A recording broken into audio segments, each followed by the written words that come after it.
एक और सवेरा, हवाओं की लहरें आई है लेकर पैगाम तेरे के फिर आ रहे हैं। देखो प्यारे यीशु हमारे, ओ यीशु हमारे।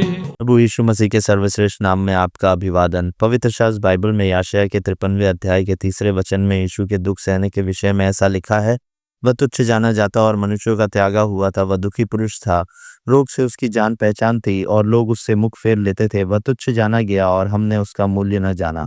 रोग अर्थात रोग, व्याधि, दुख, विकार, उपद्रव। सच में प्रभु यीशु मसीह इस धरती पर मानवीय शरीर में होते हुए थका हारा, प्यासा और भूखा हुआ, दुखी हुआ और रोया भी, परंतु वह कभी बीमार नहीं हुआ।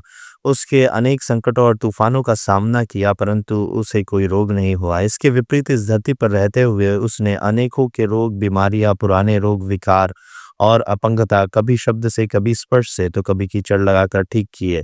उसने अपनी सामर्थ्य से उनका जीवन बदलकर आनंद से भर दिया। फिर भी याशाया कहता है वह रोगों से परिचित था। सच में परिचित होने के दो अर्थ होते हैं। एक तो परिचित यानी पहचान या कल्पना होना। प्रभु यीशु मसीह के अनेकों की बीमारियां, रोग और विकार नजदीक से देखे थे और उनके अच्छी तरह से कल्पना थी। सच में मनुष्य के जीवन में बीमारियां और रोग पापों का फल है, फिर भी प्रभु ने उन्हें ठीक करके पिता की महिमा की। परिचित होने का दूसरा अर्थ होता है अनुभव होना। प्रभु यीशु मसीह ने एक लकवे के ग्रस्त मनुष्य को ठीक करते समय, बेटा तेरा लकवा ठीक हो गया है, ऐसा कहने के बजाय पुत्र तेरे पाप क्षमा हो गए, ऐसा कहा। पाप मनुष्य को लगा हुआ सबसे बड़ा रोग है। पाप के इस रोग से एक भी मनुष्य बचा नहीं है, परंतु पाप का स्पर्श भी न होने वाले प्रभु यीशु मसीह ने हमारे सभी रोग, बीमारियां, विकार और हमारे सबसे घातक रोग यानी पाप स्वयं लेकर क्रूस पर कीलों से ठोक दिया। इसीलिए याशाया कहता है, सच में हमारे रोग उसने ऊपर उठा लिए। वह मृत्यु से फिर जीवित हुआ और उसके मृत्यु और पुनरुत्थान पर विश्वास रखने वाले प्रत्येक को वह पाप रोग से मुक्त और अनंत जीवन देता है।